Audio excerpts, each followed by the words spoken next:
હાલમાં હોળીનો ઉત્સવ હતો ત્યારે હોળી ધૂળેટીના રંગે કોંગ્રેસના હોદ્દેદારો અને કાર્યકર્તાઓ રંગાયા છે। નમસ્કાર, હું છું ચંદ્રિકા પુત્રી નિરાલી।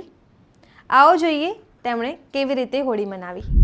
કરીને એકબીજાના સુખ દુઃખ એ બધા જ ભેદભાવ ભૂલીને બધા જ લોકો એકબીજાને રંગોથી જેને કહેવાય કે હોળી ઉજવે છે, એકબીજાને માન સન્માન સ્નેહ અને પ્રેમનો તહેવાર છે। આ રંગોત્સવ તરીકે સમગ્ર દેશમાં જુદી જુદી ભાષાઓ, જુદી જુદી રીત રિવાજો, જુદા જુદા પહેરવેશ અને અનેકતામાં એકતા એ જ આપણા ભારત દેશનું આ દર્શન કરાવે છે। આ રંગોનો તહેવાર છે, ખુશાલીનો તહેવાર છે અને અસુરી તાકાતો ઉપર જે સત્યનો વિજય થાય, એક ધાર્મિક ભાવના પણ જોડાયેલી છે। એટલે બધાને હું આ રંગોત્સવ અને ધાર્મિક હોળીની ધૂળેટીની ખૂબ ખૂબ શુભકામના પાઠવું છું।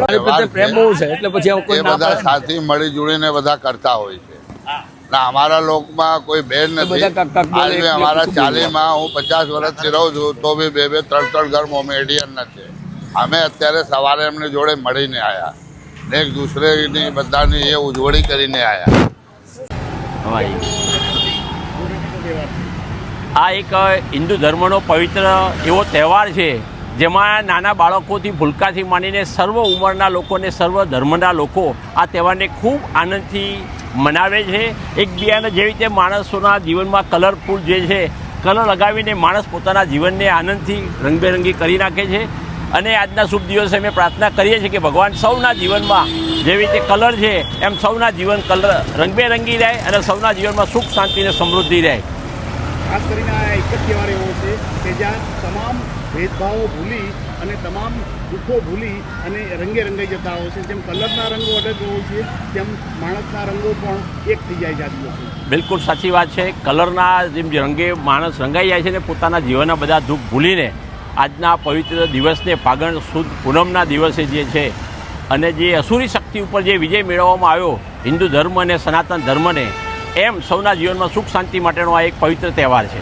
તમે કેવી રીતે તહેવાર ઉજવ્યો અને આજે કાર્યક્રમ?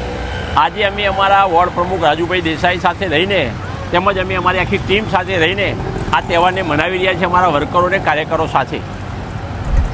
આજે અમરેવાડી વોર્ડ કોંગ્રેસ સમિતિ તરફથી અમારા દંડક અને કાઉન્સિલર શ્રી જગદીશભાઈ રાઠોડ, અમારા પૂર્વ કાઉન્સિલર બળદેવભાઈ દેસાઈ, મહેશભાઈ, નરેન્દ્રભાઈ, વિક્ટરભાઈ શિવપૂજન તથા અમારા તમામ આગેવાનો, સાવનભાઈ પારેખ, આજે અમે અમારા વોર્ડ સમિતિની નિમિત્તે એક સરસ હોળીનું તિલક કાર્યક્રમને હોળી ઉજવવાનું આજે આયોજન કરેલું।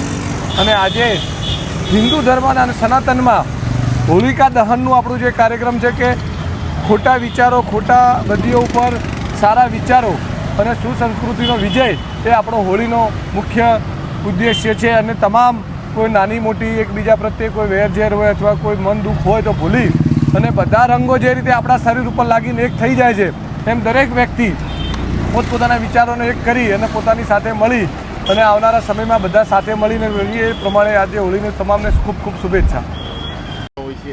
હોળી ધૂળેટીનો એક તહેવાર છે આપણે હિન્દુ સંસ્કૃતિ પ્રમાણે, અને આ ધૂળેટીના હિન્દુ તહેવારની અંદર આપણે સૌને શુભકામનાઓ પાઠવીએ છીએ। અને જે દિલની અંદર જે આક્રોશ, કોઈને મનમાં કંઈ વેર ઝેર ભૂલી અને એકતાથી બધા રહે અને આ રાજ્યનું અને આ દેશની સમૃદ્ધિ થાય એવી શુભકામનાઓ કરીએ છીએ। આ એક જ એવો તહેવાર છે કે જે બાળપણથી લઈને વૃદ્ધાવસ્થા સુધી જીવનના અનેક રંગો આજના દિવસે ખીલી ઉઠે છે। ચોક્કસ, બાળપણથી લઈને વૃદ્ધાવસ્થા સુધીના આ રંગો બધે જ ખીલેલા અને ફૂલોની વાડી જેવા રંગો હોય છે। બાળપણ બી ફૂલો જેવું હોય છે, મરણના વખતે થઈ અને ઘરપણ થાય ત્યારે પણ ફૂલો જેવું હોય છે અને સૌની સમૃદ્ધિ થાય એવું આ ઉલ્લાસભર્યું વાતાવરણ રહે છે। આ હોળી ધૂળેટીનો તહેવાર બાળકો, વૃદ્ધો તમામના માટે બહુ સારો અને હિન્દુ ધર્મ પ્રમાણે આને બહુ મહત્વ અપાયેલું છે। આમ તો આજના દિવસે દુશ્મની પણ ભૂલી જઈને દુશ્મન લોકો પણ રંગે રંગાઈ જાય છે। હા, ચોક્કસ, આજનો તહેવાર એટલા માટે જ કરવામાં આવે કે હોળી ધૂળેટી બધા કોઈને આગા પાછું થયું હોય, કોઈને મન દુઃખ થયું હોય તો આમાં ભૂલી જવા માટેનો જ આ તહેવાર છે, એટલે તે રંગોથી રંગાયેલો આ તહેવાર કહેવામાં આવે છે। તમે આ વિશે શું વિચારો છો કમેન્ટ કરીને જણાવો। અત્યાર માટે બસ આટલું જ। સમાચારને લગતી વધુ અપડેટ્સ માટે અમારી વેબસાઇટ www.gujaratplus.in પર પણ માહિતી મેળવી શકો છો। ધન્યવાદ।